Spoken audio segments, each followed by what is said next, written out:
Hi, happy to be with you again. One of the subjects that I talk about often and really feel it is so important is the subject of love. We take it almost for granted, and yet it is the key to God, to ourselves, our relationships with God and with all of mankind. I want to read to you the 13th chapter of 1 Corinthians, which is the love chapter. I'm going to read it slowly, deliberately. Listen, grasp it, understand it.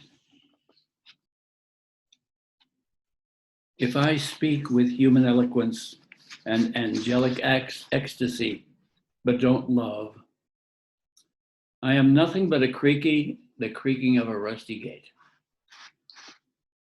If I speak God's word with power, revealing all his mysteries and make everything as plain as day, and if I have faith to say to the mountain, jump, and it jumps, but I don't love, I'm nothing. If I give everything I own to the poor, and even go to the stake to be burned as a martyr, but don't love, I've gotten nowhere. So no matter what I say, what I believe, and what I do, I am bankrupt without love. Here are the keys. Love never gives up. Love cares more for others than for self. Love doesn't want what it doesn't have. Love doesn't strut, doesn't have a swelled head, doesn't force itself on others, isn't always me first, doesn't fly off the handle, doesn't keep score of the sins of others, doesn't revel when others grovel, takes pleasure in the flowering of truth, puts up with anything, trusts God always, always looks for the best, never looks back, but keeps going to the end.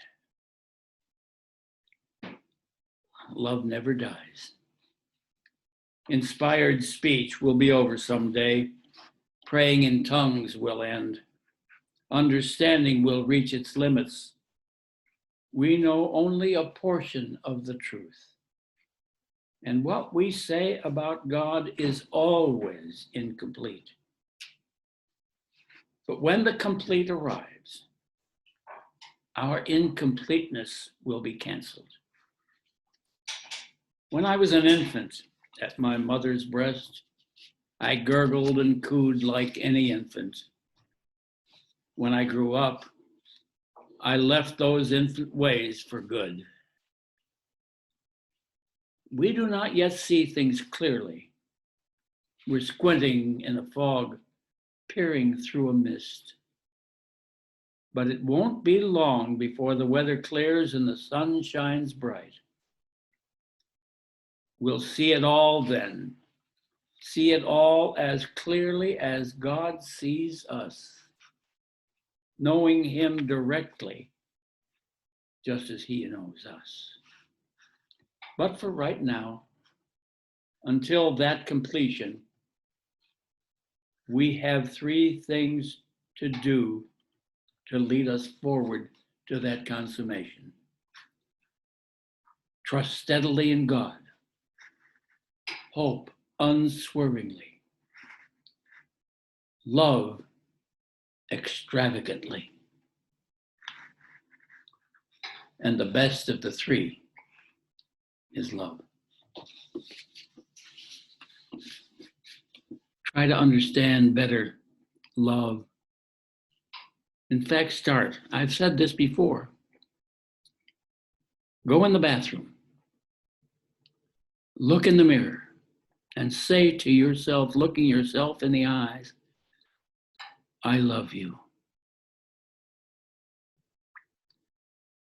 You can't love another person any more than you love yourself.